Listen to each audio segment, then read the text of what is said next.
밖에서 바라보는 더 날카로운 시선 외부자들 앵커박 박혜진입니다. 반갑습니다. 자동으로 박수가 나와. 그러니까. 우리 남희석 앵커 들었으면 이거 굉장히 섭섭할 텐데 이거. 세상이 무서운 거야. 반갑습니다. 제가 사실 저도 방송 17년 차 정도 되는데 아무리 많이 해도 이렇게 첫 방송 첫 멘트 하기는 좀 긴장이 되는데 이렇게 만나 뵙게 돼서 반갑습니다. 그래도 이 첫 번째 그 설레임은 참 좋은 거니까 네. 바로 우리가 이 설레임으로 계속 가자고요. 설레임 좋아합니다. 그거 있잖아요, 이거. 아니 남 MC가 그만둔다는 말 듣고 너무너무 섭섭한 마음이 있었는데 네.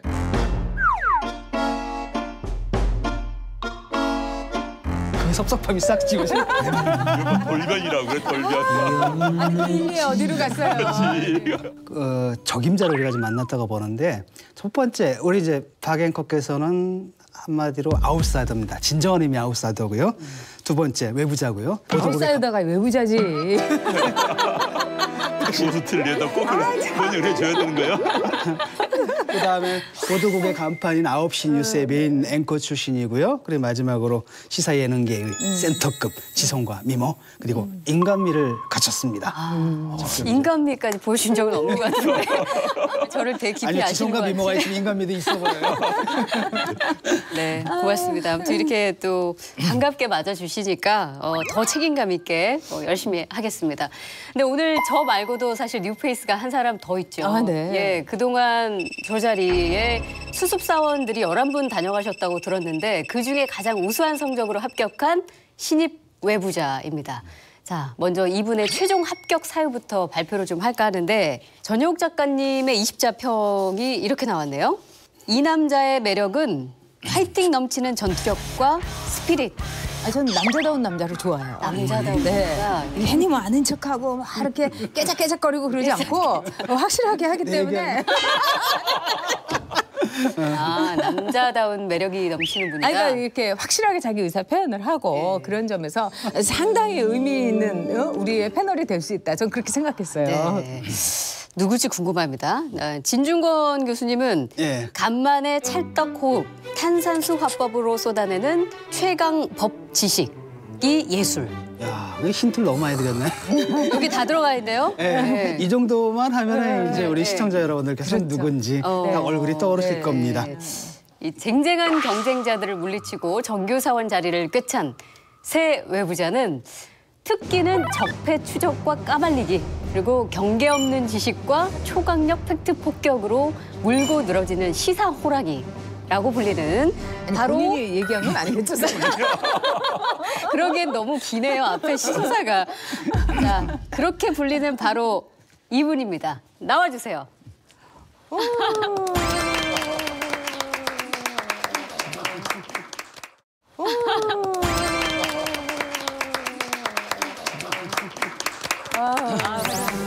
이건 저한테로 오는 거예요. 감사합니다. 이거 감사합니다. 푸틴이 메르켈한테 꽂은 거하고 비슷하다. 어떠세요? 메르켈은 약간 떨떠름해 했던데. 전 좋네요. 여자는 꽃을 다 좋아해요. 다음 주에. 네, 알겠습니다. 꽃에 너무 빠지시면 안 돼요. 메르켈, 푸틴이 그다음엔 메르켈 앞에 먼저 자기 개를 끌고 나타나요. 메르켈 겁주려고. 다음 주에는 걔는 데려오지 않는 거예요. 예. 자, 제가 합격 사유를 뭐 조금 읽어드렸는데 어떠셨어요? 좀 들어보셨을 텐데 20자평? 문 뒤에서 들리던데요. 네. 나 부끄러워서 혼났습니다. 근데 제가 듣기로는 우리 최강욱 변호사님이 사실 뭐 이런 거 말고 전혀 다른 이유로 좀 걱정을 하셨다면서요? 제가 처음 한번 이제 수습사원으로 출연하고 난 다음에 방송을 보신 분들이 의외로 되게 많으시더라고요. 그런데 친구들의 걱정은 너는 이게 오디오 스타일이지 비디오형은 아니다. 일단 기본으로. 그 화면을 네가 괴롭힐 것 같다. 특히 이제 진 교수님의 미모하고 많이 비교될 것이다. 이 걱정이고 그다음에 이제 영어 반복해서 보내세요. 자막으로 크게. 특히 이제 진 교수님의 미모하고 많이 비교될 것이다. 이게 자타가 공인하는 지금 유명한 농객분들하고 맞붙어서 이게 상대가 되겠냐. 이제 고수분들이신데 그 걱정들을 많이 하셨죠. 그 뭐 좀 관리 좀 하셨어요?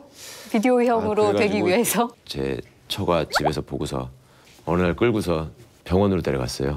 제가 피부과? 예, 강남에 그 많다는 피부과를 처음 가봤는데요. 사실 한 10년 전부터 저한테 점을 빼라 그랬는데 제가 계속 고집 부리면서 안 빼다가 요즘은 이게 자외선이 세질 때라서 점 빼면 또 안 좋을 수도 있대요. 오히려 더 까매질 수도 있다고. 내가 실패했어요 지금. 그랬어요. 하나 좀 뽑았더니 실패한 거야 지금. 새로운 용병과 함께 풀 체인지한 외부자들 신고식이 빠지면 섭섭합니다. 신입사원 특별 연수가 마련돼 있는데 최 변호사님 준비되셨습니까? 예. 무겁네요 대답이. 최근 핫 이슈에 대해서 신입사원과 선배 외부자들이 1대1 대담을 하는데 이제 발언 우대권은 질문자와 신입사원에게만 있고요. 나머지 분들은 대담을 듣고 최종 질문이나 추가 답변 기회 한 번씩 드리겠습니다. 자, 먼저 안 원장님의 특별 신고식 이슈는 참 익숙한 이름입니다. MBC. 네. 아니 뭐 MBC 출신이시잖아요. 그렇죠. 예. MBC 내부자였죠. MBC 내부자시잖아요. 저는 약간 내부자. 네. 방문지 이사면 강한 내부자죠. 제일 최고 내부자. 최고 내부자. 진짜 내부자. 그럼 신고식을 세게 해요? 아니 설렁설렁 넘어가요? 아니, 저는 보지 마시고 질문도 하고 허락 수습사원에 받아야 될 것 같아서. 허하소서. 아니 저는 노코멘트 하겠습니다. 목타입니다, 목타. 중간 정도로? 중간 정도로? 감사합니다. 현재 그 방송문화진흥회죠. 예. 이사 이게 이제 MBC의 총 컨트롤 시키면 최고 의사 결정 기구죠. 지금 네. 이사 몇 년째 하셨죠 지금? 지금 6년째. 6년째. 그러니까 MBC를 누구보다 잘 아실 것 같은데 전에 MBC 보도국장 하던 분을 적폐라면서 중계차 PD로 발령을 내렸습니다. 정치부장 하는 분을 작가들이 하는 받아쓰기로 발령을 냈습니다. 이런 식으로 과거에 근무했던 사람들 또 파업에 참여하지 않고 방송을 했던 80여 명한테는 마이크를 전혀 주지 않겠다. MBC가 지금 힘을 다 합쳐도 부족할 텐데 그런 식으로 배척하고 나누고 하다 보니까 더 문제점이 커지고 있지 않는 생각이 드는데 어떻게 생각하세요? 사실은 그전 사장들이 있을 때 바로 그 문제 때문에 MBC가 지금 몰락하고 있었던 거죠. 그런데 지금 들어와서는 과거하고 비교해보면 현상은 좀 많이 다릅니다. 그러니까 보도본부에 있었던 사람들을 스케이트장 근무를 시킨다거나 구로동으로 보낸다거나 이런 일은 이제 전혀 없어졌고요. 순전히 이분들의 진심과 역량에 의해서 지금 업무 판단을 하고 있고 그거에 따라서 지금 다시 배치한 걸로 압니다. 단적인 예로 기자 생활을 하셨으니까 뭐 더 잘 아시겠지만 KBS나 SBS 같은 경우에는 기자들이 리포트해서 공중파, 지상파 방송으로 나가는 외에 그 후일담 같은 걸 적는 취재 수첩 같은 블로그 같은 걸 운영하고 있어요. 제가 박문진 이사 6년을 하는 동안에 계속 보도본부장이 바뀌고 새로 오실 때마다 MBC 기자들이 새로 시용 기자들을 뽑아가지고 훨씬 역량 있는 사람들로 좋은 뉴스 컨텐츠를 만든다고 하는데 그런 거 좀 한번 만들어봐라. MBC 기자들의 진정한 실력을 보고 싶다. 여태까지 한 편도 쓰질 못했어요. 그러니까 그 시절에 간부를 맡았던 사람들이 가지고 있는 역량의 한계라는 거는 제가 볼 때는 명확한 것이었고 그분들 입장에서 합당한 업무가 아니라고 본인이 받아들일지는 모르겠으나 객관적으로 그 업무가 보도국 외의 업무도 아니고 보도국에 불필요한 업무도 아니고 본인이 그동안에 해왔던 일과 완전히 다른 일도 아니고 적합한 일을 맡겨서 하고 있다고 생각합니다. 그런데 지금 이제 MBC가 왜 이런 일을 하는지 굉장히 좀 이해가 되질 않아요. 특히 이제 뭐 해고된 분들 가서 아나운서 분들도 계시지만 기자들 해고한 한 명 같은 경우는 2012년도에 안철수 서울대 논문 표절과 관련해가지고 오보를 냈다면서 해고를 시켰습니다. 지금도 서울대학교에서 논란이 있었잖아요. 교수가 2대2였어요. 2대2였는데 2명은 표절에 있다, 아니 표절 없다. 그런 논란거리 분명히 됐던 겁니다. 사실 기자가 물론 100% 확신을 가지고 보도를 하면 좋겠지만 또 그렇지 못한 부분도 있어요. 사안을 들으시긴 한 것 같은데. 너무 했죠. 뭐. 언론사 전체로 볼 때 이런 경우는 없어요. 대한민국 언론사에서 방송이 잘못돼서 해고를 한다? 난 그건 과도한 거죠. 사실관계를 전해 들으시는 건 있는 것 같아요. 근데 내부적으로 속속들이 알려드리지는 않는 것 같고요. 본인들한테 유리한 사실을 조합해서 선배님한테 알려드린 것 같아요. 기자가 목숨처럼 지켜야 되는 거는 진실이고 팩트라고 생각해요. 과거 MBC 뉴스가 왜 시청자들로부터 외면받고 신뢰를 잃었느냐. 그거는 그 뉴스 현장에서 뛰었던 사람들이 진실을 제대로 보도하지 않았기 때문이거든요. 그런데 그 과정에서 여러 가지 보도 참사가 있었습니다. 잘 기억하시겠지만 뭐 PC방에 가서 불을 확 꺼버린 다음에 뭐 난폭해지고 있다. 무슨 알통이 근육이 많은 사람은 보수주의자다. 뭐 비 오는 날은 뭐를 먹어야 된다. 이런 뉴스 하던 사람들이에요. 근데 그걸 다 찾아내서 해고한 건 아니거든요. 이 사람은 대선이라는 국면에 다른 언론사들은 다 제보를 받았지만 팩트가 너무 부족하고 근거도 없고 해가지고 킬시킨 기사를 일부도 의도적으로 만들었고요. 그다음에 본인이 생각할 때 표절이라고 인터뷰를 했던 두 사람이 있다고 하는데 그 사람이 그러면 누군지를 확인을 해보자. 이게 얼마나 객관적으로 검증했는지를 보기 위해서 이거를 이제 과거사위원회에서 확인을 했단 말입니다. 그런데 누군지 기억이 안 난대요. 자기가 취재를 하고서. 이런 일이 가능합니까? 그리고 그 외에 표절이 아니라고 한 사람들은 확실하게 자료가 남아있었어요 또. 그러니까 그런데도 불구하고 그걸 강행을 한 거는 취재진 보호청에서 이야기 안 했을 수도 있어요. 기자들이 보통 취재를 보호하기 위해서 그렇게 이야기를 합니다. 사실 논문에 모를 수는 없는 아니 거죠. 논문에 표절인지 아닌지에 대해서 그걸 전문가가 얘기하는데. 아니, 전문가가 근데 얘기하는데 전문가를 이야기하다가 뭐야 취재원이 되느냐 그러니까 그 말이 안 되는 거죠. 전문가를 이야기하다는 그건 충분히 있을 수 있어요. 그건 기자들이 그냥 취재 보호청에서 그럴 수 있는데 그런데 이제 그 기자 측에서는 이렇게 이야기를 한다고 그래요. 본래 그 노조 소속이었는데 김장겸 사장 측에 협조를 끝까지 했기 때문에 굉장히 현재 운영자 측에서 상당히 배신감을 느낀 기자였다. 이런 이야기를 많이 한다고 그래요. 그래서 또 그런 본인의 그러니까 생각이고요. 그런 사적 감정이 개입된 게 아닌가 하는 이야기가 나오고 있고 본인들은 그 불만을 가지고 있고 그렇지 않습니다. 아니 근데 네. 본인 문제는 그런 거예요. 지금 조직 운영하는데 본인들이 그 불만을 가지고 있다면 조직 운영 힘드는 겁니다. 아까 말도 보도국장을 중계처 PD로 날려버린다. 본인들 어떻게 생각합니까? 보통 다른 언론사에서는 만약에 좀 문제가 있다 강등하면은 최소한 심의실장지 해설위원실로 보내는 거죠. 그런데 중계처 PD로 보냈다는 것은 완전히 후배들 사이에서 모욕감을 주는 거예요. 그래서 이제 그 전에 더 심한 짓 할 때 그거 좀 지적해 주시죠. 그랬으면 이거 안 근데 그랬을 심한 텐데. 짓을 그런 또 심한 계속해서 그렇게 흉내를 내는 거예요? 아니 흉내 내는 거 아니에요. 그래도 그건 아니지. 본질이 다르다. 그랬더니 지금 MBC에서 벌어지고 있는 아주 그 디테일한 어떤 사례 중심으로 이야기를 또 확장되다 보니까 좀 길어졌는데 안 원장님 말씀의 요지는 이제 현재 이 최승호 사장 체제 MBC도 과거와 다를 바 없이 정치 보복을 하고 있다라는 주장을 그런 하고 식으로 계신 거잖아요. 모양새를 보여주고 있어요. 그런 지금. 모양새를 보여주고 있다. 그에 대한 최 변호사님의 답변. 그러니까 과거에 그런 일을 열심히 했던 사람들이 부처님 눈에 부처님만 보이듯이 그 눈에는 그 장면만 보이는 겁니다. 그런데 시청자들은 절대 저는 그렇게 받아들이고 있지 않다고 생각하고요. 무엇보다 중요한 거는 구성원들이 그걸 그렇게 받아들이고 있지 않다는 겁니다. 그리고 과거와 비교해서 분명히 원칙과 기준에 의해서 이루어지고 있는 인사라는 점이 확실한 차별성이고요. 그리고 과거에 그런 상처를 극복하기 위해서 구성원들이 정말 진심으로 노력하고 있다. 그런 것들이 그런 왜곡된 의견이나 시선에 의해서 좀 폄하되지 않았으면 좋겠다라는 게 박문지 이사로서의 제 생각입니다. 근데 저는 그 궁금한 게 그 아나운서들 네. 전 사장이 분명히 고용을 승계한다고 했는데 길바닥에 그냥 해고를 시킨다는 거 너무 잔인하지 않아요? 개인적으로는 굉장히 그 안타까운 일인데 이게 사장이 또 고용 승계를 약속했다라는 것도 잘못 알고 계시는 거예요. 그게 아니고 MBC 아나운서 국장이었던 신동호 씨라는 분이 계약직에 개짜라는 말도 꺼내지 마라. 내가 정규직으로 만들어주겠다라고 본인이 그냥 약속한 겁니다. MBC 아나운서 국장은 경영에 어떠한 책임도 지지 않는 임원도 아니에요. 그 사람 그냥 혼자 개인적으로 그렇게 얘기한 거고요.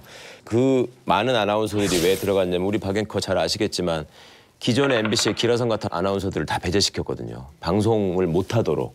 그러니까 아나운서국 외로 다 쫓아냈었거든요. 그러니까 그걸 메꿔야 되니까 급하게 뽑은 거예요. 뽑아가지고 그 사람들을 제대로 된 교육이나 훈련 과정 없이 방송에 막 투입해가지고 시간을 메꾼 겁니다. 그러다가 이분들이 이제 시간이 흘러서 본인들 입장에서는 정규직이 될 거라는 기대를 갖고 있었겠죠. 그런 점을 회사가 받아들여서 MBC가 지금 5년 만에 공채를 하는데 공채를 하는 과정에서 경력사원 채용을 일부 만들었는데요. 그 경력사원 채용은 완전 개방한 게 아니라 과거에 MBC에 계약직 내지는 비정규직 사원으로 근무했던 분들한테만 기회를 줘서 그분들이 다시 채용될 수 있는 기회를 부여하고 그 전문가들이 심사를 해서 뽑았습니다. 그렇게 뽑힌 분들이 14명이나 되거든요. 근데 아나운서국은 전통적으로 아나운서 선배들이 후배를 선발하는 시스템입니다. 네. MBC는. 그렇게 최종 뽑히셨겠지만. 전까지는. 네. 네. 근데 아나운서국의 선배들이 이번에 새로 뽑히는 아나운서들은 정말로 MBC의 새 시대를 상징하는 간판으로 키워나가야 되는데 그러기에는 너무 좀 미흡한 것 같다. 너무 미안하지만 그런 상황에서 정규직으로서의 전환이 안 된 거였고요. 경력직 사원 채용이 안 된 거고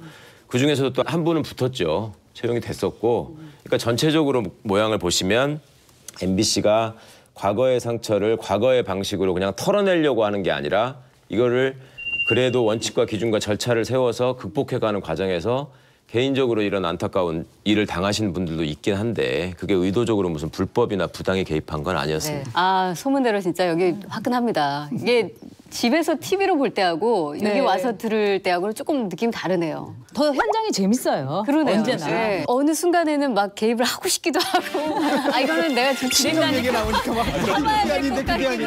하고 막 입이 움직이는데 간신히 참았습니다. 다음 신고식 이슈는 전 작가님의 드루킹이죠? 통화를 해서 물어봤죠. 이게 도대체 어떻게 된 거냐. 얘기를 듣고서는 저는 꽤 안심이 되더라고요. 글쎄 지금 본인이 해명을 하니까 안심이 된다 하는데 지금 해명을 한 게 없잖아요. 아니 뭘 경찰이 수사를까지 해갖고 밝혀요? 본인이 깔끔하게 밝혀가지고 아 그러냐 이러면 되는데 자, 이 이철성 청장이 그런 얘기를 했어요. 이 100일 동안의 수사에서 첫 번째 단추를 잘못 끼웠다. 그리고 나머지 50일은 열심히 했다. 지금 중요한 거는 50일 동안에는 수사를 열심히 하지 않았다는 걸 경찰청장 입으로 얘기한 거예요. 근데 그때 이른바 이제 김경수라는 이름이 이제 나온 거 아니겠어요? 그래서 이 드루킹 문제는 김경수와 드루킹의 문제인 거죠. 자, 이전에 있어서 왜 이거를 특검까지 가게 만들었을까? 그 원인은 뭐라고 생각하세요? 첫 번째는 경찰의 역량 부족이고요. 예. 두 번째는 과도한 정치 공세고 세 번째는 증거가 없는 상황에서 의혹을 남발하다 보니까 풀리는 점이 당연히 없죠. 증거가 제시되지 않으니까. 그러니까 그걸 푸는 방식으로 정치권에서 특검을 제시한 거고 그냥 어쩔 수 없이 단식까지 하면서 나타난 분이 계시니까 다른 거하고 그냥 딜되면서 흘러가 버린 거죠. 근데 제가 보기에는 정치 공세라고 하면 또 맞받아치기 쉬운 게 또 정치 공세예요. 왜? 정치적으로 공세하면 정치적으로 맞받아치면 되는데 그걸 이제 맞받아치지 못한 거예요. 아니 집요하게 특검을 하자고 했잖아요. 다른 거 아무것도 못한다. 특검 안 하면. 특검 못한다고 하면 끝까지 특검을 하지 말았어야 되는데 지금 여기는 뭐냐면 그건 아닌 것 김경수 같은데. 의원은 특검을 해줘야지 그게 아니라 아니, 단식을 제 중단하겠다. 얘기 특검을 안 하면 단식을 중단하겠다. 이런 거 말씀하시는 분 때문에 특검을 한 거지. 아니, 그것 때문에 한 게 아니겠죠. 어쨌든 아니 저는 그냥 받으면 되는 거 아니에요. 지난번에도 말씀드렸지만 과도한 정치 공세라고 예. 말씀을 드렸는데요. 그게 그 이유가 특검 하기로 했잖아요. 그러게. 그래서 특검 법안도 만들어졌잖아요. 네. 변협에서 지금 특검 후보자를 추천을 받고 제가 얘기하는 하고 있는데 거는 그걸 이거예요. 지원하는 사람이 없어요. 왜 그럴 것 같으세요? 근데 제가 궁금한 거는 뭐냐면은 자 특검이 그렇게 정치적인 공세라고 하는데 왜 그걸 받느냐 이거예요. 정치적인 공세로서 어떻게 하느냐 이렇게 킬할 수 있는 그런 여지가 있을 수 있는 거 아니에요? 그렇게 정치적인 그러니까 공세면 지금 왜 정치적인 공세를 작가님 말씀하신 여당은 게 받는 거예요? 정치적인 공세를 하니까 정치적으로 풀자고 여당이 얘기하면서 특검 사안이 아니다라고 얘기한 거잖아요. 네. 그 설명을 하셨네요. 그리고 정치 공세를 계속하면서 추경하고 연계시키고 네. 또 남북 대화 국면하고 연계시키고 네. 그런 상황에서 집권당이 그걸 어떻게든 풀어야 되니까 특검을 받고 그러면 이걸 가야 될 건 갑시다라고 딜을 하는 거 아니에요? 국회라는 게 주고받고 하는 건 협상 과정이 있고 딜이 된 그렇긴 건데 한데 그래서 아까 지원하는 네. 사람이 제가 없다고 말씀을 드린 건 아니 그 지원은 말씀처럼 그거는- 정치 공세에 불과하고 증거가 없고 더 나올 게 없기 때문에 법률가들은 다 알아요. 이거 하면은 내가 망신당한다는 걸 알기 때문에 지원을 못 하는 거예요. 그리고 또 하나는 경찰이 지금 수사를 망가뜨려가지고 또 수사를 잘못했다. 또 정치적으로 눈치를 보고 있다. 이런 비판을 많이 받고 있잖아요. 시인했죠. 지금 검찰이 어떤 입장이에요? 국민들로부터 검찰 개혁을 굉장히 지상명령으로 받아들이고 있고 자칫하면 경찰한테 우리가 갖고 있던 수사권을 뺏길지 모른다라는 두려움에 떨고 있는 집단인데 경찰이 그렇게 잘못한 것 중에 확실하게 확보할 수 있는 증거가 있고 확인할 수 있는 팩트가 있으면 진즉이고 가져가서 했을 겁니다. 근데 검찰도 안 하고 있거든요. 왜냐하면 근데 이 사건은 증거가 없어요, 그거는 진짜로. 이 사건은 그렇게 볼 수가 없는 게 처음에 검찰이 이 사건을 묻은 거 아니에요. 그래서 나중에 다시 이제 불거지게 된 거. 그래서 검찰도 여기에 대해서 말하자면 묻으려고 했고 어떻게 보면은 송인배에 대해서 지금 경찰청장은 보고받은 적도 없다. 하지만은 이철성 그 청장이 말하기를 이주민 청장은 알고 있었을 거다. 뭐 이렇게 엉망진창인 거예요. 그러니까 국민들이 보기에 이 사안에 대해서 정치적 공세인데 왜 그걸 정치적 공세라는 하나의 자신들의 소신을 밀고 나가지 못했고 그거를 그 국회하고의 딜에서 이거를 바꿔치기 할 수밖에 없었나. 이게 국민들로서는 이상한 거죠. 또 이런 게 있어요. 여러 가지로 이상한 게 자, 송인배가 이제 200만 원을 받았다. 근데 거기에 대해서 이 청와대에서 자체 조사를 했는데 이거는 이제 아무 문제가 없다. 이렇게 얘기를 한 거예요. 글쎄요. 처음 만난 자리에서 무려 선거를 5번이나 나갔고 그다음에 공직에 있었던 사람이에요. 그러면 공직에 있었던 사람들이 어디 가서 꼬리표가 안 받은 돈을 받을 수 있어요? 또 하나. 이번에 이해 못하는 게 뭐냐면은 자, 말하자면은 저는 이 특검을 끝까지 시간을 끌었다는 이 정황이 제가 비춰지는 게 뭐냐면 드디어 통화 내역이라는 걸 받게 됐어요. 근데 휴대폰을 하게 되면 1년 전에 통화 내역은 없어지는 거예요. 그러면 지금 할 수 있는 해봤자 대선 이후란 말이에요. 그러면 이거는 시간 끈 거라고 볼 수 있지 않아요? 이거예요. 처음에 경찰청장이 맨 앞에는 방향이 좀 잘못됐었던 것 같다라고 말하는 게 뭐냐면요.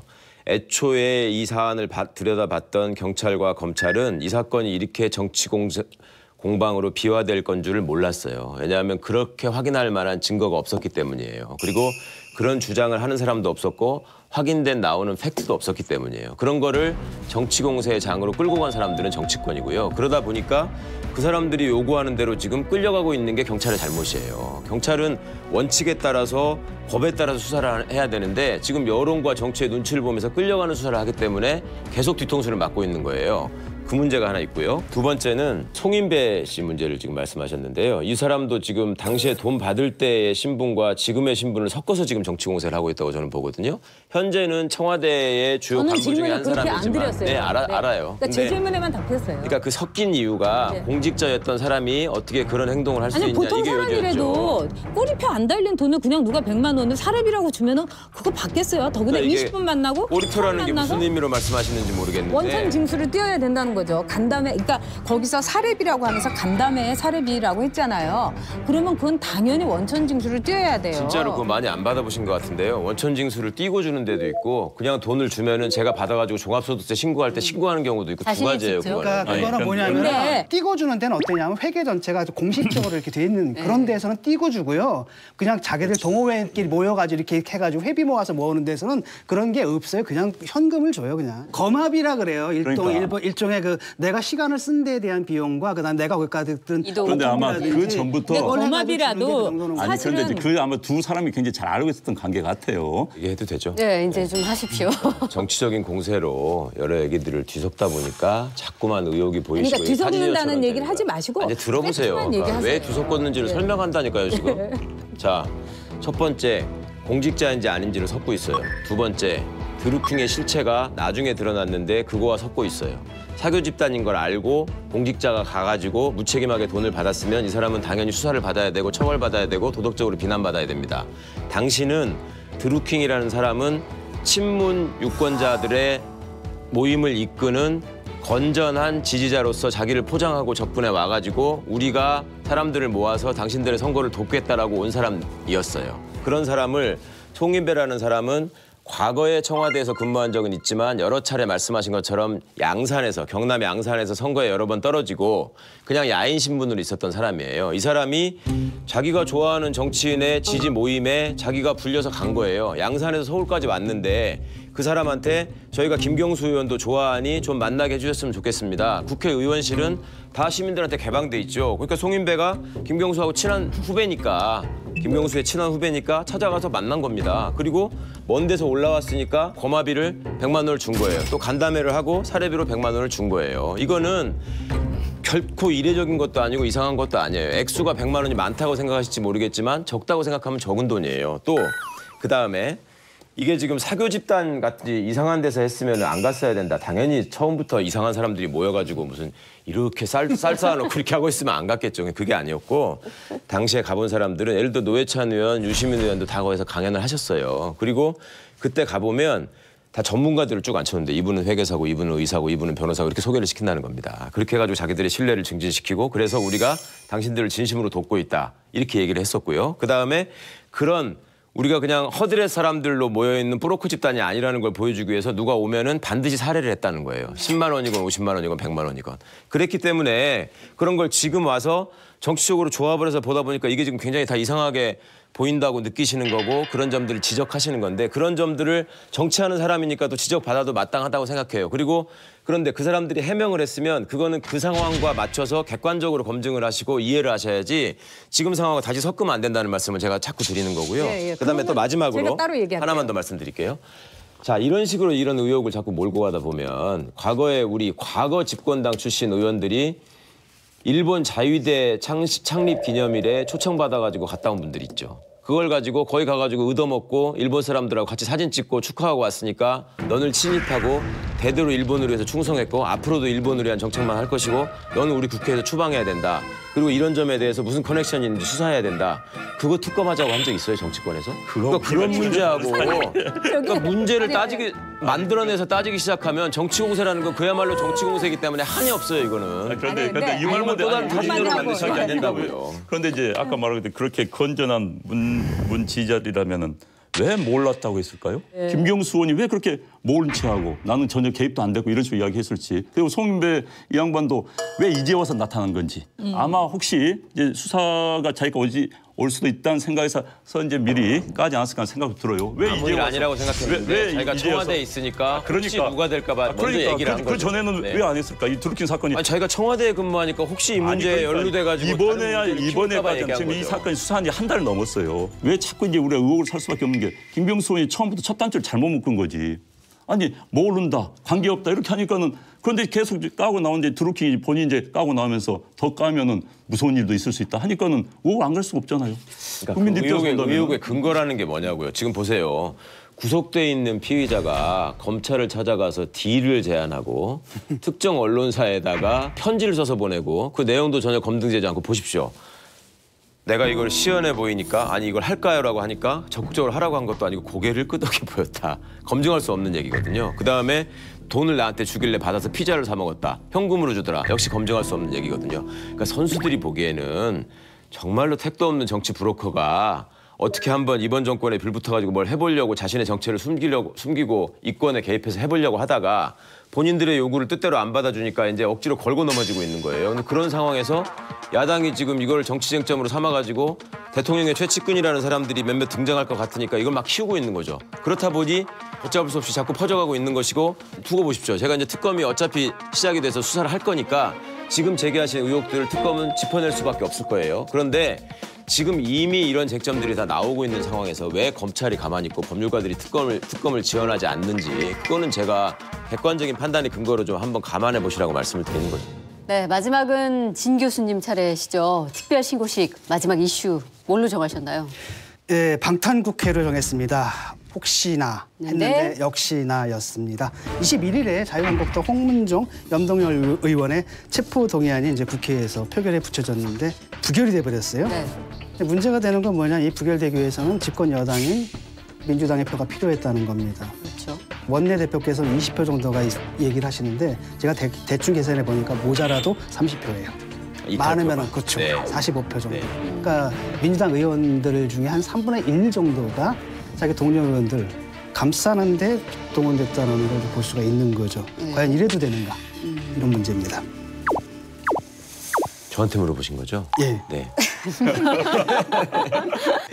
진짜 저는 황당했어요. 어떻게 이런 결과가 나올 수 있나 싶었고요. 더 놀랬던 거는 동업자 의식하고 공범자 의식 아니고는 설명이 안 되는 것 같아요. 그러니까 나도 취업 청탁 부탁 받아가지고 다른 데다가 많이 했는데 이 사람 처벌하면은 나도 똑같이 걸리는 거 아니야라는 불안감이 혹시 있으셨을지 모르겠다라는 거 하나.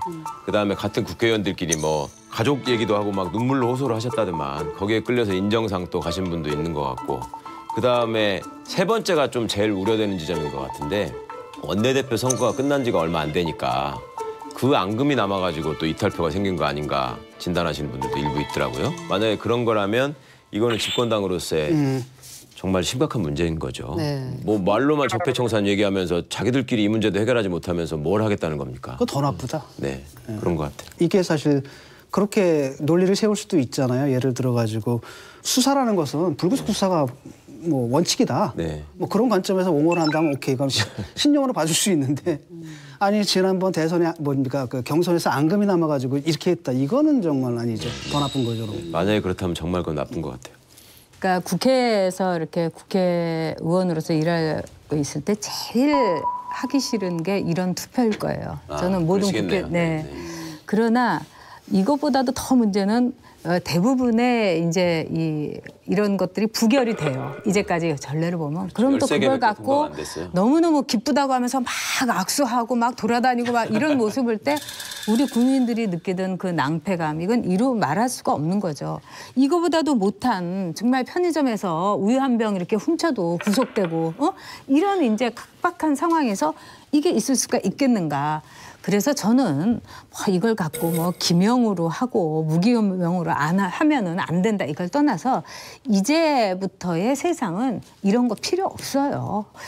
예전에 정말 권위주의 시대에 이 목숨 내놓고 국회에서 발언을 했을 때 이럴 때나 필요했던 거지. 지금 같은 세상 속에서는 저는 국회가 내려놔야 될 것 중에 하나가 바로 이 방탄 국회다, 이렇게 생각해요. 국회에 있으면 숲속에 gat혀버립니다. 맞아요. 그래서 숲 밖에서 이 숲을 어떻게 보는 건지를 알지를 못해요. 아니, 그렇게 여론에 신경 쓰는데 그게 안 보여요? 그런데 여론이 어떤 용도 쓰나? 나 개인에 대한 여론을 써요. 그러나 숲 전체에 대한 것은 개의치 않은 겁니다. 이번에도 자, 예를 들어서 특정 어느 지역구에 누구 의원 문제 있다 하면은 그 본인은 바들바들 떨죠. 왜? 다음번 선거에 영향이 주기 때문에. 그런데 숲 전체를 욕하면은 난 숲속에 있는 나무일 뿐이야. 난 상관이 없다고 생각하는 거예요. 그렇기 때문에 전 이제 국회의원들이 숲을 좀 나와봐야 돼요.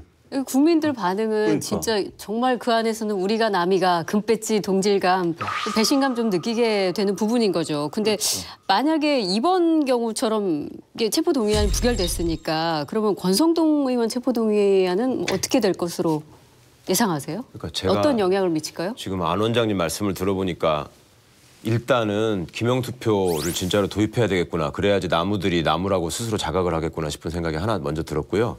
권성동 의원은 많이 좀 곤란해지실 것 같아요. 여론이 이렇게 이제 불붙어가지고 그간에 또 검찰 내부에 이제 여러 가지 또 이슈들이 있었잖아요. 그거하고 연결돼가지고 이분은 체포 구속을 면하지 못할 것 같다. 민주당 분위기는 어때요? 당내에서? 저야 잘 모르죠. 주위에 얘기를 있을 거 아니에요. 자기들도 굉장히 당혹해하고 황당해하고 미안해하고 그렇지만 누군지는 진짜 모르겠다. 찾아야지 그게 당이 꼴이 사는 거지. 그때 찾아야 하긴 할 것 같은데 어떻게 찾아야 될지 모르겠다. 멘붕인 것 같은데. 그 기명투표가 지금 현재 발의가 돼 있는 상황이죠? 손혜원 의원이. 예.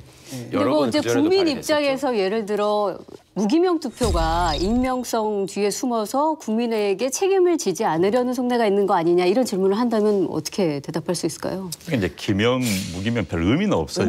왜냐하면 이제 저도 국회 그다음에 무슨 혁신이 하면서 이 고민만 해봤습니다. 그때 이제 이런 의견도 있어요.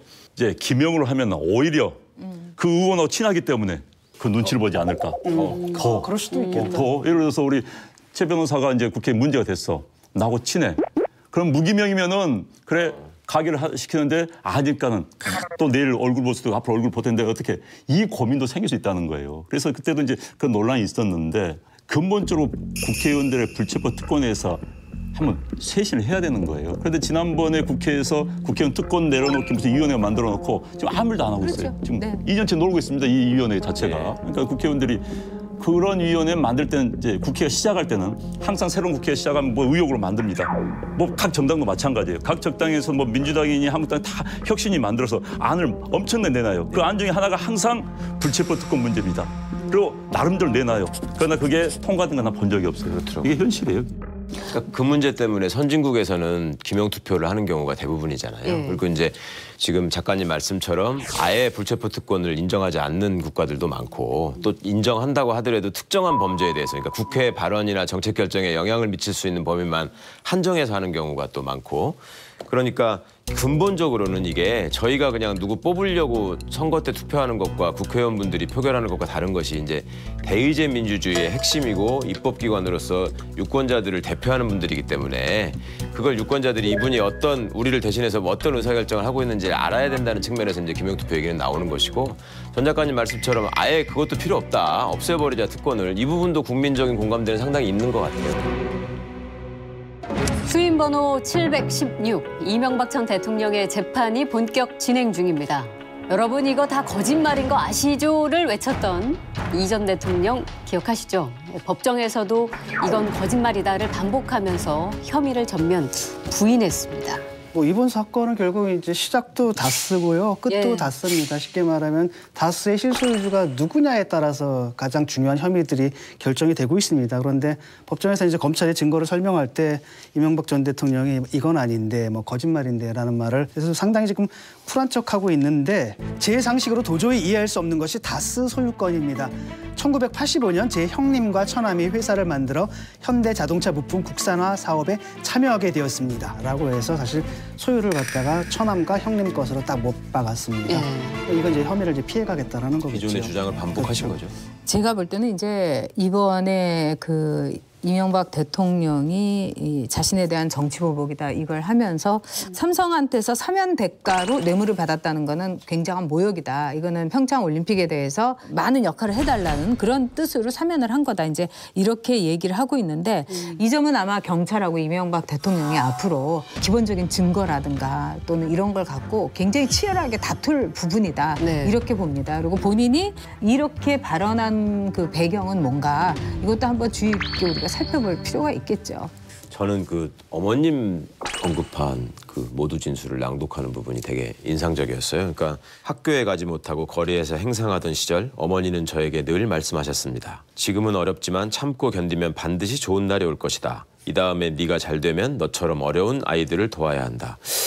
이게 말씀은 정말 아름답고 좋은 말씀이고 새겨야 될 내용이긴 한데 과연 이명박 씨가 대통령을 할 때 가난하고 어려운 사람들의 삶이 나아졌는가? 그 이분이 펼친 정책이 어머님의 말씀처럼 어려운 아이들을 돕기 위한 정책들을 얼마나 펼치셨는가 하는 점이 일단 의문이 들었고요. 또 하나는 거기서 어머님을 언급함으로 해서 감성을 자극하고 이거를 나를 정치적 희생양으로 만들었다. 그래서 결국 이걸 정치 재판의 프레임으로 끌고 가려는 전략이라고 보였습니다. 근데 이 첫 재판 이후에 재판 불출석 뜻을 밝혔거든요. 그러니까 선별해서 나가겠다는 거죠. 재판장에 계속해서 앉아 있을 이유가 없다. 묻고 싶은 것이 있는 날에만 재판 불러달라 이렇게 이야기를 했는데 왜 이런 반응을 보였을까요? 안 원장님. 사실 재판장에서 보통 변호인들이 이야기합니다. 피의자가 그냥 앉아 있을 뿐이지 대개 변호인 이야기를 하는 거지요. 그러니까 뭐 본인이 나올 필요가 없다 생각했을 거고 이제 그런데 가장 결정적인 것은 혹시 이제 증인들이 나와서 자기 옛날 아래에 있었던 사람들이 나와가지고 이야기를 했을 때 또 뭐 본인을 뭐 비방할 수 있겠죠. 뭐 그랬을 때 본인이 앉아있기가 굉장히 거북스럽겠죠.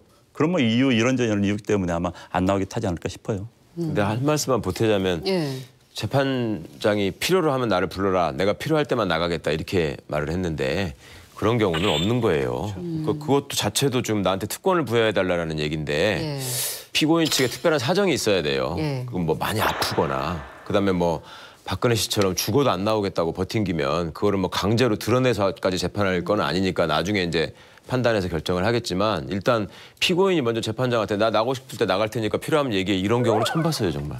지금 박근혜 전 대통령 같은 경우는 아예 이제 재판 자체를 포기한 거잖아요. 네. 변론 자체도 포기해버리고. 네. 근데 이분 같은 경우에는 변론을 포기한 건 아니에요. 선은 분명히 세웠거든요. 다스 내 것 아니다. 네. 그다음에 증거를 인정하겠다. 하지만은 뭐 거기에서 다투겠다. 이런 식이란 말이죠. 그래서 변호인을 통해 가지고 재판을 계속 끌고 가되 내가 이제 법정 나가가지고 모욕당하는 일만은 안 하겠다. 네. 지금 이렇게 선을 좀 치는 것 같습니다. 박근혜 전 대통령과 비교했을 때 공통점은 뭐 지금 현재로는 이제 무직이다. 그리고 그 안에 계시다.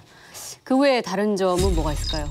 제가 볼 때는 이제 박근혜 전 대통령하고 이제 유영아 변호사하고는 매우 특수 관계죠. 그래서 변호하는 거라든가 이럴 때 굉장히 독점적으로 접견도 하고 그렇기 때문에 정치적인 변호였다. 그리고 감성적 변호였다. 이렇게 볼 수 있지만 이번에 이제 강훈 변호사를 비롯한 이명박 전 대통령의 그 변호인들을 보면은 상당히 그 실무적으로 법리를 따지고 그다음에 검찰에서 내놓은 증거가 과연 이것이 법리적으로 볼 때 타당한 증거인가 이런 것을 아마 파고들 거라고 봐요. 그래서 이 감성 대 어떻게 보면 실무의 각을 볼 수 있다 이렇게 생각합니다. 박근혜 전 대통령 같은 경우는 거의 유영아 변호사의 의존도가 100%였죠. 그래서 본인이 하고 싶은 그렇죠. 말, 법정에 뭐 하고 싶은 말을 깃속말을 통해서 전달하는 식이었고 그러니까 박근혜 전 대통령이 국정 운영식처럼 아주 비공식적인 라인을 통한 그런 행태가 이제 보여줬었죠. 아. 네. 그런데 이제 국정 운영 방식이네요 진짜.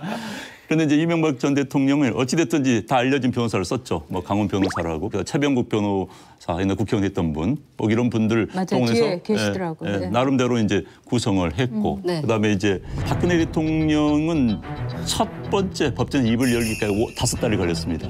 그렇지만 이명박 전 대통령은 뭐 첫 번째 이제 공소 재판에서 그냥 본인이 하고 싶은 이야기를 해버렸죠. 네. 그다음에 이제 이 재판 전략도 박근혜 전 대통령은 어찌됐든 뭐 끌면서 부인하면서 이제 이렇게 했는데 이명박 전 대통령은 이제 법리 싸움을 치열하게 해보겠다 이런 의지를 강하게 지금 보이고 있는 것 이런 차이가 있는 것 같아요.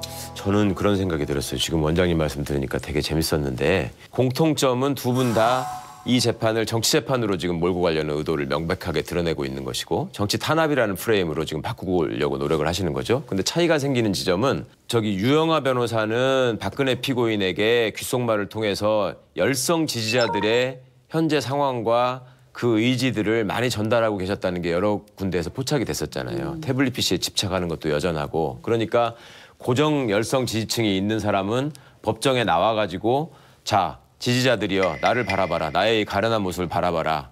이런 지금 쇼잉을 계속 하는 것 같고 그다음에 또 한편으로는 봐라. 나는 내 통장에 직접 꽂힌 돈은 없지 않느냐. 이거를 지금 계속 강조하는 게 변호 전략이었던 것 같고요. 네. 한편은 고정 지지층도 없고 그다음에 돈의 면에서 보자면 직접 꽂힌 게 대부분이란 말이죠. 그러니까 이거를 다 드러내놓고 다 나와서 확인시키다 보면은 내 망신만 깊어지겠다. 이런 차이가 있는 것 같아요. 근데 이제 아까 잠깐 말씀하셨지만 혐의는 부인하지만 증거는 동의한다. 그 모두 진술 보면 검찰 증거 인정한다 이런 견해 밝혔거든요. 이거 좀 이례적인 일이 아닌가요? 그럼요. 굉장히 이례적인 일이고요. 그러니까 법률가가 아닌 사람들이 흔히들 많이 착각하고 헷갈리시는 부분인데 증거를 동의한다라는 말을 그냥 들으면 내 공소 사실에 대해서 지금 얘기되고 있는 증거는 내가 봐도 맞다. 인정한다. 이렇게 받아들이기가 쉬운데 그게 아니고 이제 형사소송법 절차상 증거에 동의하느냐를 판사가 피고인한테 꼭 물어보게 돼 있습니다. 왜냐하면 검찰청에서 고립된 상태에서 조서로 만들어지기 때문에 그거를 증거로 써도 되겠느냐라는 거를 물어보는 거거든요. 그거를 동의를 하게 되면 판사가 자 그러면 이게 제대로 만들어진 증거인지 확인하지 않고 당신이 인정했으니까 이 사람 다시 불러다가 확인하지 않고 내가 이제 이걸 보겠습니다. 이 의미거든요. 그런데 이분은 지금 이렇게 하신 게 소송 전략상으로는 이런 태도를 취하는 게 두 가지 경우가 있어요. 첫 번째가 이제 일반적으로 어찌 보면 변호사 입장에서는 원칙적인 경우인데 자 검찰이 뭔가 목표를 정해놓고 소위 그 사람들이 꼬리를 시킨다고 그러는데 막 몰고 가가지고 이제 집어넣어 버리는 경우가 있거든요. 그거는 허점이 많아요. 이제 진술을 자꾸 유도하고 그다음에 증거가 완벽하게 갖춰지지 않은 상태에서 사건의 방향을 끌고 가버리기 때문에 기록만 봐도 아 이거는 너무했다라는 경우가 있거든요. 그러니까 그런 경우에는 굳이 증거 동의 여부를 가지고 다퉈서 판사를 피곤하게 하지 않고 자 그거는 그냥 증거로서 동의한다. 그런데 나한테 이러이러한 반증이 있으니 이걸 확인해 보시라 하면서 판사한테 적극적으로 제출을 합니다. 물증이나 다른 증인들을. 그렇게 해서 반박하면은 깨지기가 훨씬 쉽죠.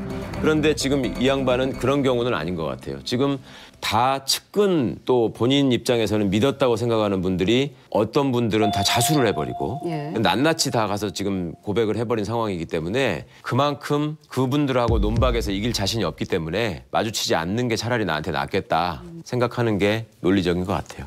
사실은 그 사람들이 자백을 한 게 정말 무슨 외적인 압력을 받아가지고 누구처럼 예를 들어서 너 그거 불지 않으면 너 식구들을 털 거야 뭐 이런 식이 아니라 처음에 이제 한 번, 두 번 갔다 온 사람들은 다 그냥 다 불었다.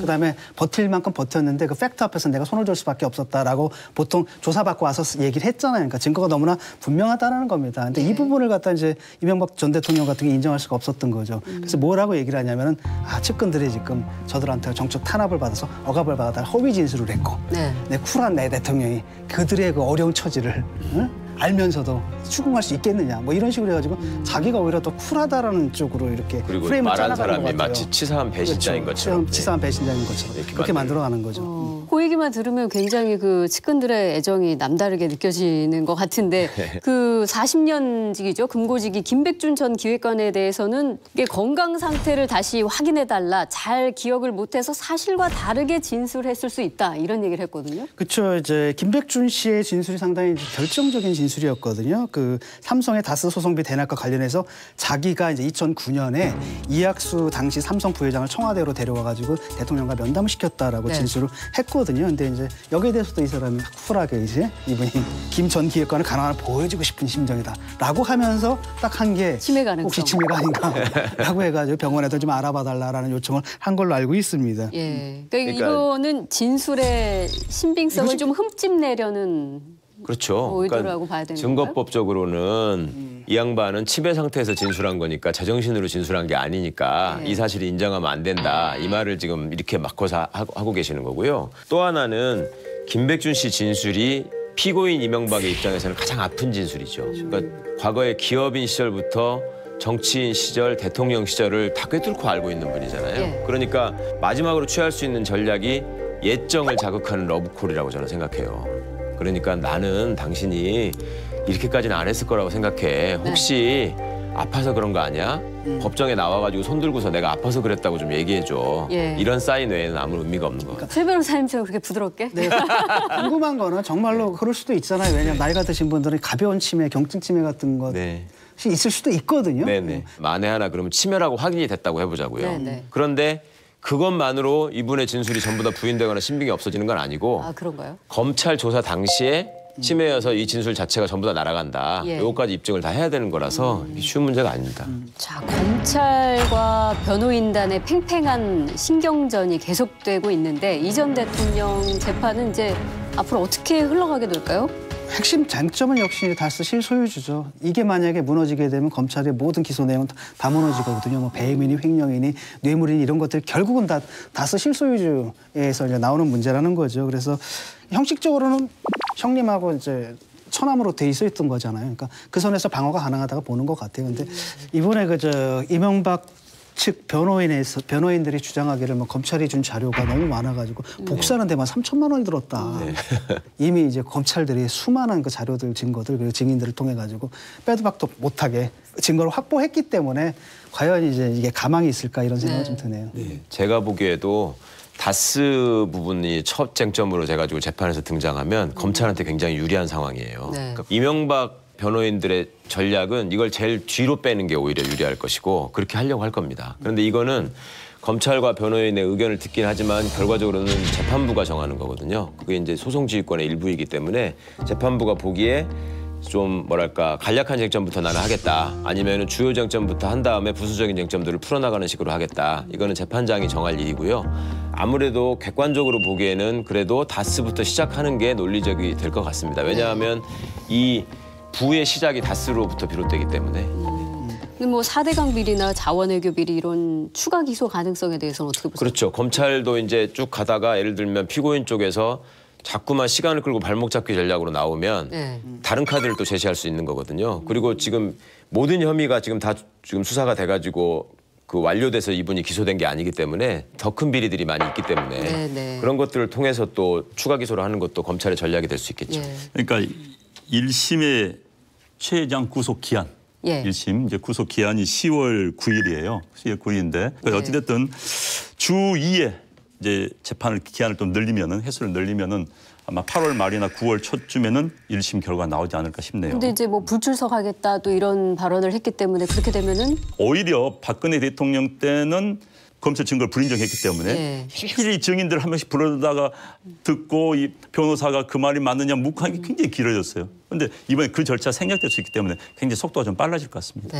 할 게 별로 없어요. 그러니까 이명박 씨 측에서 증인을 제시하고 증거를 제출하면서 이거를 자 서로 논쟁해보자라고 하지 않는 한 증거를 다 동의해버리면 사실 별로 할 게 없거든요. 그리고 무슨 다른 물증을 하나 들고 와가지고 이게 위조됐으니까 감정해보자 이렇게 한다면 또 모르겠는데 지금 과거에 뭐 태블릿 PC 가지고 시비 걸었던 사건과는 달리 이거는 그런 것도 없기 때문에 재판은 그렇게 길어지지는 않을 것 같습니다. 제가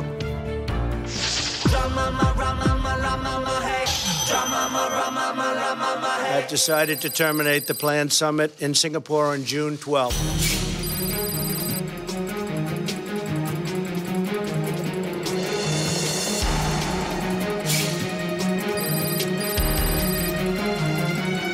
완전한 비핵화 의지를 분명히 했습니다. I just want to mention we're doing very well in terms of the summit June 12th in Singapore. That hasn't changed. 자, 며칠 사이에 트럼프의 변덕이 한반도를 들었다 놨다 하고 있습니다. 한밤중에 북미 회담 취소 선언으로 모두의 가슴을 철렁하게 만들더니 또 다시 예정대로 열린다고도 하고 도대체 왜 이렇게 가는 걸까요? 한밤중에 북미 회담 취소 선언으로 모두의 가슴을 철렁하게 만들더니 또 다시 예정대로 열린다고도 하고 도대체 왜 이렇게 가는 걸까요? 지난주 상황이었죠. 하루 사이에 북미 회담이 냉탕과 온탕을 그랬죠. 왔다 갔다 했습니다. 네. 지난주에 무슨 김계관 북한 외교부죠. 우리 외교부 제1부상. 우리 참 차관입니다. 예. 그런데 미국을 막 비난했어요. 그러고 나서 최선희란 부상, 차관보급입니다. 네. 차관보급 둘이가 비난을 딱 했어요. 저는 그때 볼 때 아, 북한이 또 장난치는구나. 만약에 미국과 북미 협상을 깨려고 하면은 정부 공식 입장으로 나와야 되는데 예. 일개 차관이 개인 성명 낸다는 것은 있을 수가 없습니다. 북한이 가능한 이야기예요. 우리나라가 무슨 중국하고 회담하는데 차관이 중국 비난할 수 있어요? 있을 수가 없어요. 이게 이제 북한의 전형적인 수법입니다. 벼랑 끝 전술 또는 매드맨 전술이라고 미친놈 전술입니다. 막 그냥 이렇게 하는 거예요. 나 못해. 그런데 세상에 더 미친놈이 있었던 거야. 맞아요. 동네 조폭이 옛날 동네 사무실로 했더니 이건 전국구야. 트럼프가 옛날 이런 이야기 했어요. 기자들이 이렇게 물어봤어요. 자, 미친 사람을 이제 김정을 전제한 거죠. 미친 사람을 대응하려면 어떻게 해야 되느냐. 이것도 고민해야 되는 거 아니냐 당신. 그랬더니 트럼프 한 이야기가 지금 보면 딱 상황이 맞아요. 아마 그 고민은 나보다 김정이 더 해야 될걸. 내가 더 그냥 해버릴 수 있다는 거예요. 내가. 그런데 이번에 북한에서 딱 당해버린 겁니다. 북한 전략이 이거거든요. 벼랑까지 다 몰아서 나에서 뛰어내릴 거야? 그러면 다른 나라 사람들이 아니야 뛰어내리지 마. 우리 같이 그냥 좋게 가자. 이 전략을 썼는데 트럼프가 그래? 나 뛰어내릴게 하고 먼저 뛰어내려버린 거예요. 황당한 겁니다. 그러니까는 트럼프를 욕하고 했던 김계관이 정확히 북미 정상회담 취소를 트럼프 한 지 9시간 만에. 그것도 이른 새벽에 우리 시간으로 이른 새벽에 담화문 나왔죠. 담화문을 발표한 겁니다. 아주 정중하게.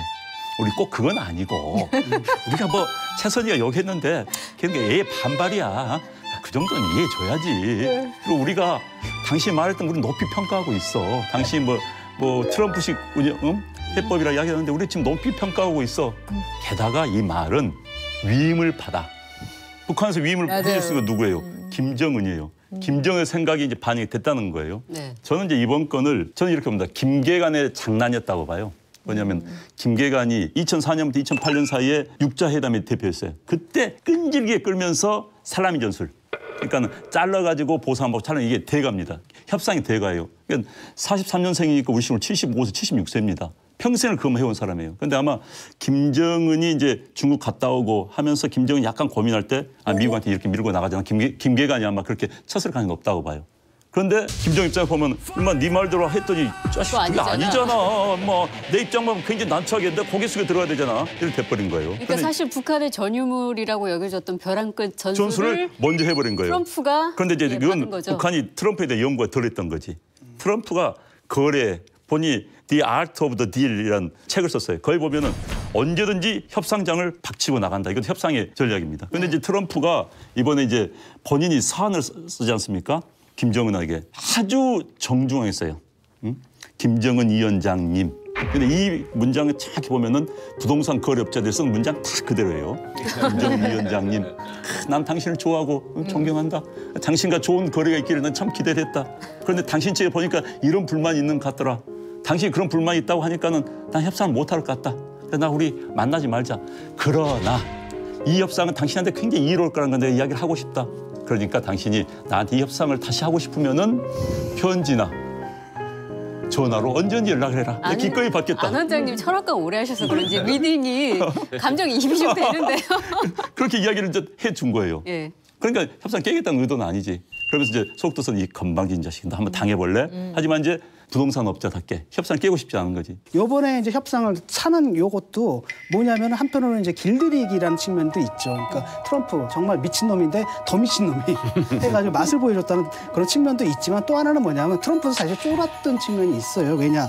첫 번째 김계관이 박차겠다고 얘기한 겁니다. 그다음에 두 번째, 두 번째 했고 실제로는 뭐냐면 싱가포르에 나타나지도 않은 거예요. 만약 이런 상태에서 저쪽에서 플러그를 뽑아버리면 자기 바보 되거든요. 그러니까 사실 이게 뭐냐면 서로 썸을 타다가 내가 차일 것 같은 느낌이 딱 들면 먼저 타는 그런 측면도 분명히 있다는 겁니다. 이걸 같이 봐야 된다는 거죠. 트럼프 같은 경우는 일단 김정은에 대해서 정상 국가의 원수로서의 대접을 매우 의도적으로 하고 있어요. 트럼프가 그 김정은한테 보낸 편지를 보면은 너무너무 예의 바르고 그런데 마치 그 남자들이 그 여자들한테 이렇게 만나고 싶지 않을 때 아주 너는 참 괜찮지만 그래도 너의 행복을 위해서 이제 그만 만났으면 좋겠어. 막 그런 식의 표현 아니겠어요? 이건 뭐냐면 우리가 트럼프에 대해서 이제 알아야 될 거는 트럼프의 원칙대로 이제까지 그대로 움직이고 있는 거예요. 맨날 얘기했잖아요. 회담장에 갔어도 나는 일어날 수 있다. 나올 수 있다. 바로 그건 거예요. 너는 기본적인 룰을 지켜야 된다는 거를 딱 얘기를 한 거예요. 그런 점에서 이제 김정은이가 이제 꼼짝 못했다. 이렇게 볼 수가 있고 말하자면은 김정은을 국제사회의 일원으로 이렇게 데리고 오기 위해서 길들이기를 확실하게 한 거죠. 사실상 굉장히 서로 이제 다투는 거 알력이 있는 것처럼 보이지만 굉장한 진전이 있는 거예요. 왜냐하면은 트럼프하고 김정은이 최초로 면대면으로 대화를 나눈 겁니다, 이게.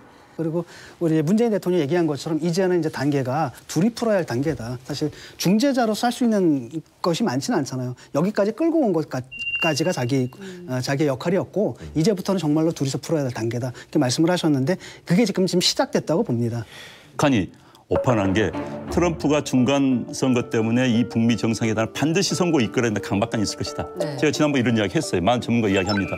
노벨상에 대한 기대가 있기 때문에 분명히 할 것이다. 그래서 북한은 밀어붙이면은 우리 조건을 트럼프가 들어주고 그냥 협상에 갈 것이다라고 생각을 했는데 트럼프가 한 수 위였죠. 급한 놈은 누군데. 사실 더 급한 것은 북한이에요. 북한 경제 혀대대로 간다면은 올 연말쯤 되면 굉장히 붕괴 상태에 이릅니다. 그러니까 이제 김정은이 이게 아닌데 하고 나온 거죠. 게다가 이제 트럼프를 자극했던 것은 이제 여러 요인이 있는데 북한 사람들도 참 특이한, 참 정말 우리 같은 동족이면 특이한 사람들이에요. 아니 외국에 협상한 나라의 부통령을 뭐 얼간이?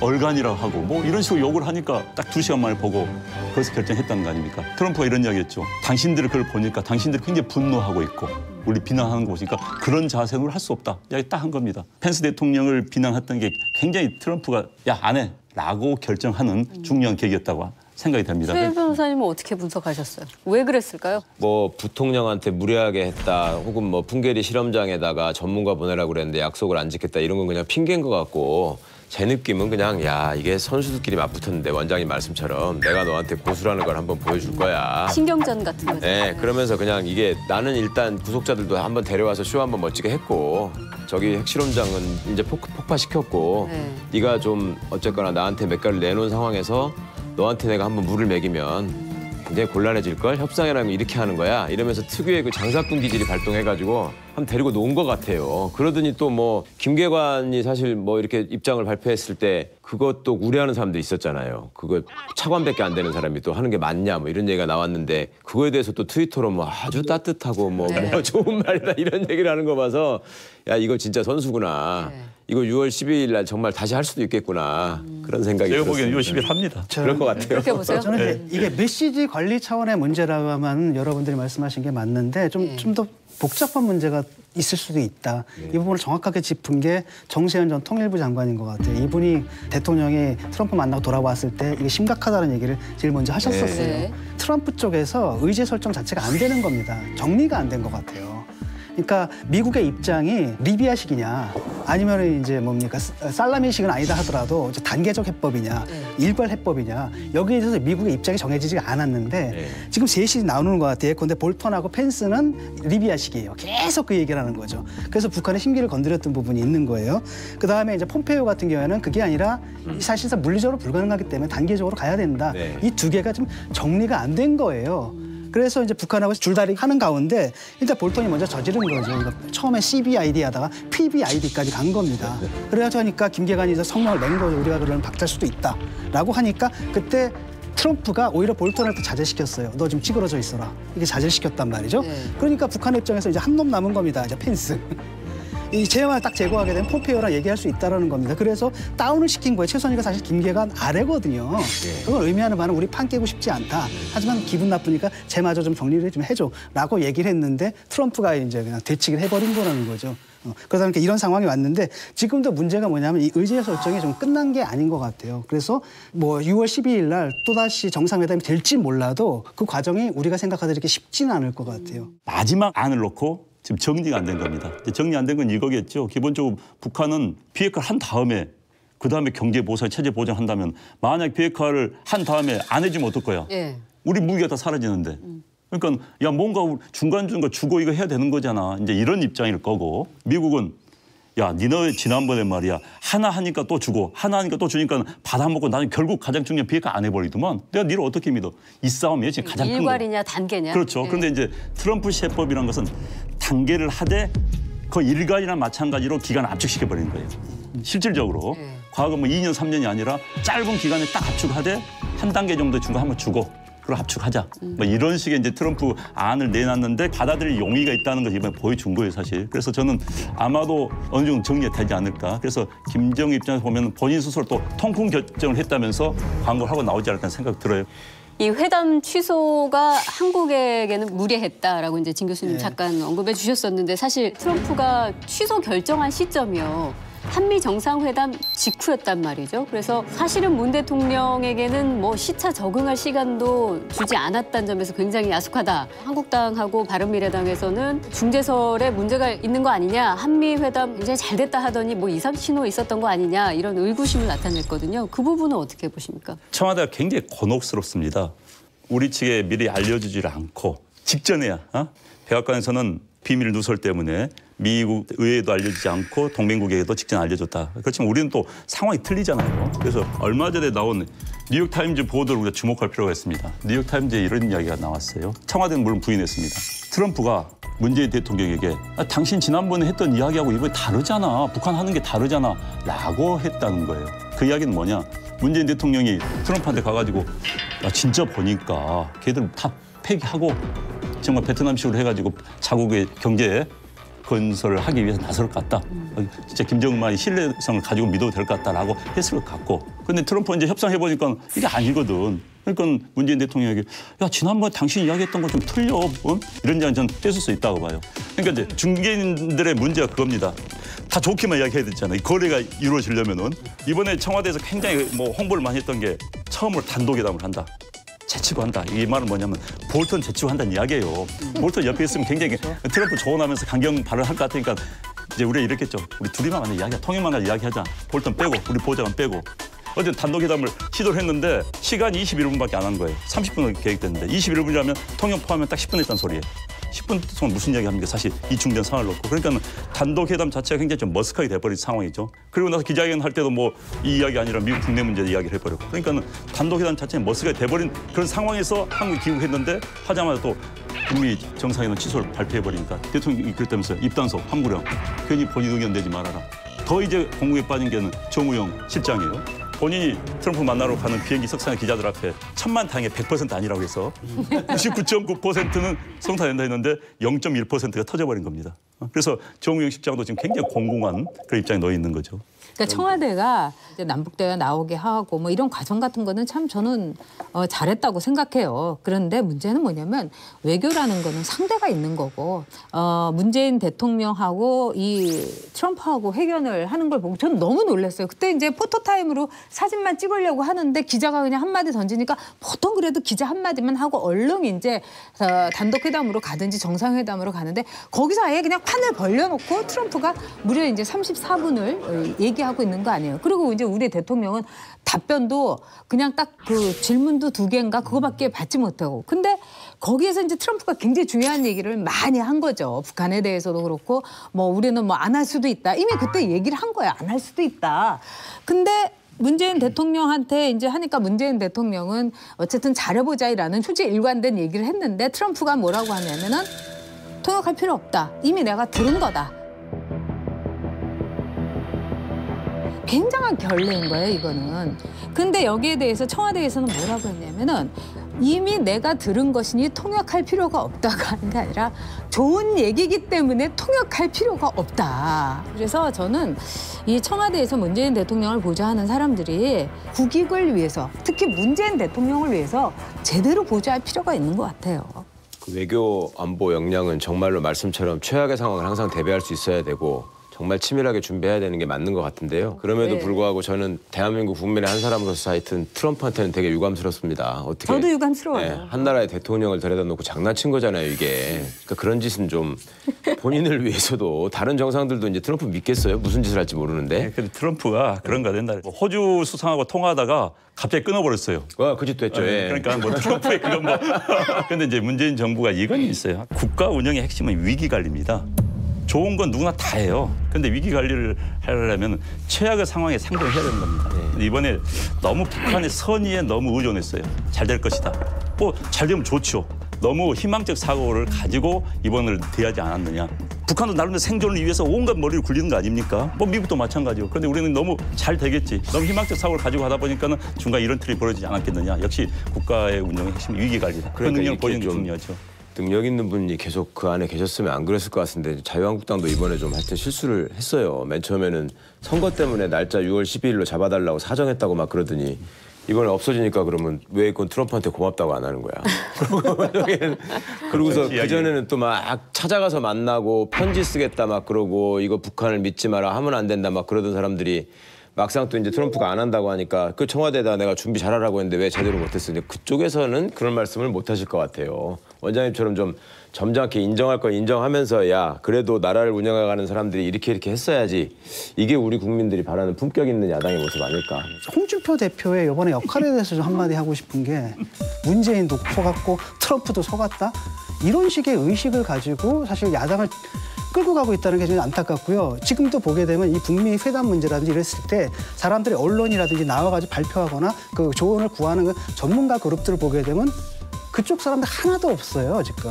그러니까 그쪽에 노하우가 아예 없는 겁니다. 싱크탱크 자체가 이 문제에 관해서는 이걸 굉장히 심각하게 여겨야 되고 그러다 보니까 그 부분을 뭘로 때우는 거냐면 계속 압박하자, 그다음 핵 개발하자 이런 식의 굉장히 극단적인 논리로 그 극단적인 성향의 사람들만 끌고 가는 이런 일들이 벌어지는 거죠.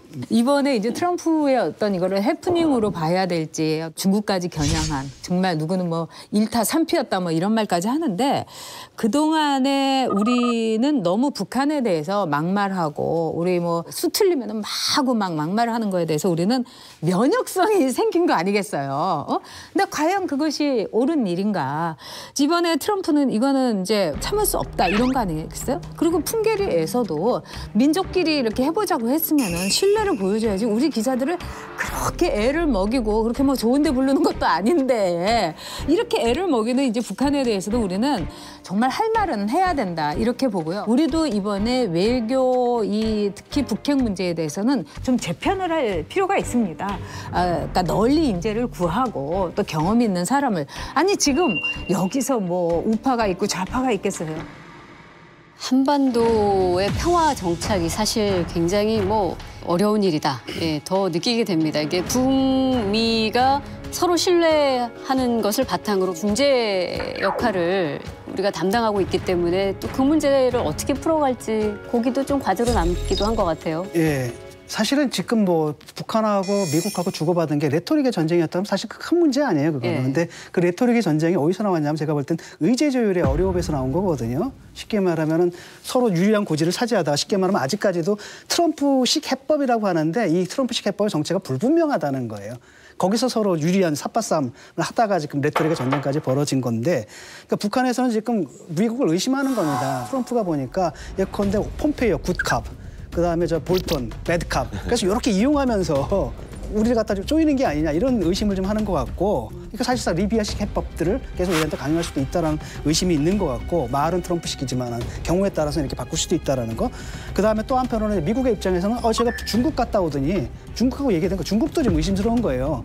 이렇게 됐을 경우에 중국에서 또다시 그 대북 제재를 갖다 완화시켜주지 않았을까 이런 약속을 쟤네들한테 해준 게 아닌가 이런 이제 의심들을 좀 하는 거죠. 그래서 지금 트럼프도 그런 얘기를 한 거거든요. 그래서 상호간에 지금 불신들이 좀 있어요. 이 불신들을 해소를 해야 되는 건데 아직도 상호간에는 둘이 대화를 해야 된다는 큰 약속 이거는 깨지지 않은 거거든요. 바로 거기에서 이제 우리의 정부의 역할이 있겠죠. 또다시 우리 또 보내야 됩니다.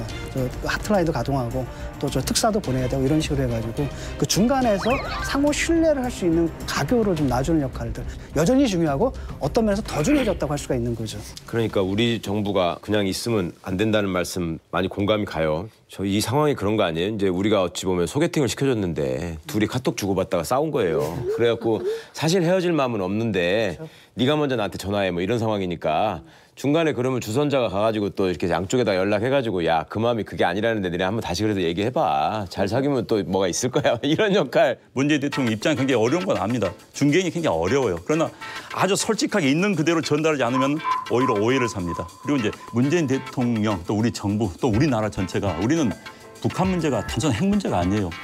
멀리는 평화 공정으로 나와서 통일까지 긴 텀에서 봐야 되는 겁니다. 그래서 이번에 너무 조급하게 할 필요는 없어요. 가장 여유 있게 우리가 큰 장기적인 대책을 세운 건 우리입니다.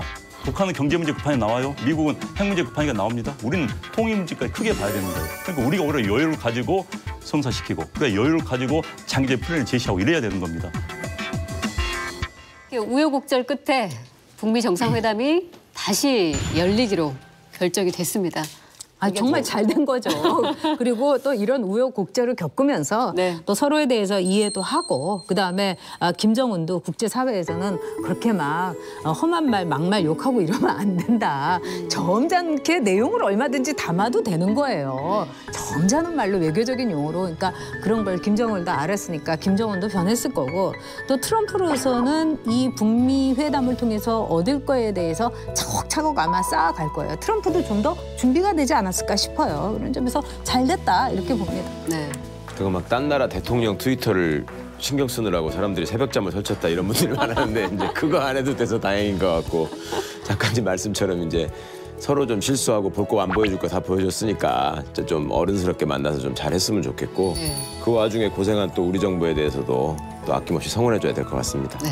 비핵화라는 게 오래 걸리는 과정입니다. 간단하게 미국이 생각하듯이 일괄적으로 뭐 몇 달 만에 될 만한 이런 문제는 아니고 트럼프도 자기 솔직히 인정했듯이 물리적으로 불가능한 면이 분명히 있거든요. 그래서 그 디테일 같은 경우는 아직 굉장히 많이 남았다. 그리고 그 과정 속에서 우리 정부가 자리할 일들을 분명히 찾아나가야 된다. 그리고 굉장히 중요한 역할을 이제까지 끌고 오는 데서 중요한 역할을 했지만 이걸 실질적으로 완성시키는 데서도 아직 우리 정부에 굉장히 많은 역할들이 남아있다 이렇게 봅니다. 사실 우여곡절이 있었지만은 북미 정상회담을 할 수밖에 없었을 것이라는 것은 뭐 전문가들 공통된 의견입니다. 지난주에 있었던 그 정말 아주 열띤 그런 싸움은 기싸움이었다 이렇게 볼 수 있는 거고 지금 이해관계 일치합니다. 북미 정상회담은 북한이나 미국이나 물론 더 급한 건 지금 북한이 그러니까 북한이 꼬리를 내리고 이제 나왔지만 그래서 오히려 잘된 부분도 있습니다. 우리는 이제 그렇잖아요. 대충 좋아서 정말 사랑하며 결혼했어요. 살아보니까 이게 아니야. 둘이가 이제 여러 법 있잖아요. 하다못해 수입을 어떻게 우리 잘 사상하고 뭐 시가집을 어떻게 용돈을 부모한테 어떻게 굉장히 이런 문제에 대해서는 협의가 안 하는 상태로 좋아 하고 사진 찍고 끝났다. 라고 한다면은 예. 뒤에서 이제 오히려 더 큰 문제가 생겼어요. 가장 큰 피해자는 누구냐? 우리예요. 그래서 저는 오히려 우리한테는 이번에 지난주에 있었던 우여곡절이 굉장히 좀 다행이었다. 나은 측면이 있다. 약이 될 거다. 약이 될 거다. 왜? 다시 회담이 열리니까. 그리고 나서 이제 우리도 이 기회에 또 우리도 정신을 차리고 북한에 대해서 현실을 가지고 미국에서 현실을 가지고 현실 감각을 가지고 접근할 수 있는 기회가 됐다. 그래서 아마 잘된 일입니다. 마지막 말씀 중요하신 것 같습니다. 북미 회담의 실질적인 성과 기대해 보겠습니다. 자, 오늘 사실 뭐 신고식부터 시작해가지고 국내외 정말 핫한 이슈들까지 막 저희가 막 달렸는데 지금 외부자들 연수 기간 같은 개념이었거든요. 어떠셨어요? 연수가 굉장히 세죠? 청룡열차 탄 기분이에요. 뭐가 막 옆으로 휙휙 지나가는데 자세히 보이지는 않고 그 재밌기도 하고 약간 두렵기도 하고 떨리기도 하고 끝나고 나니까 상쾌하고 네. 뭐 이런 기분입니다. 아니 근데 좀 억울해요. 뭐 왜요? 똑같이 처음 시작했는데 왜 혼자는 신고식도 안 하고 저만 이걸 다 뒤집어 써야 되나요? 그러네. 그러네. 하나만 합시다 신고식. 뭐 있을까요? 만만한 게 뭐 사행시잖아. 사행시요? 뭐 오늘 외부자들. 외부자들? 네. 제가 읽겠습니다. 네. 외부자들 MC가 됐습니다. 부럽죠? 자랑해도 되겠죠? 들끓고 있는 대한민국의 모든 이슈를 외부자들에서 책임지겠습니다. 준비해 왔나 봐요. 준비된 MC네.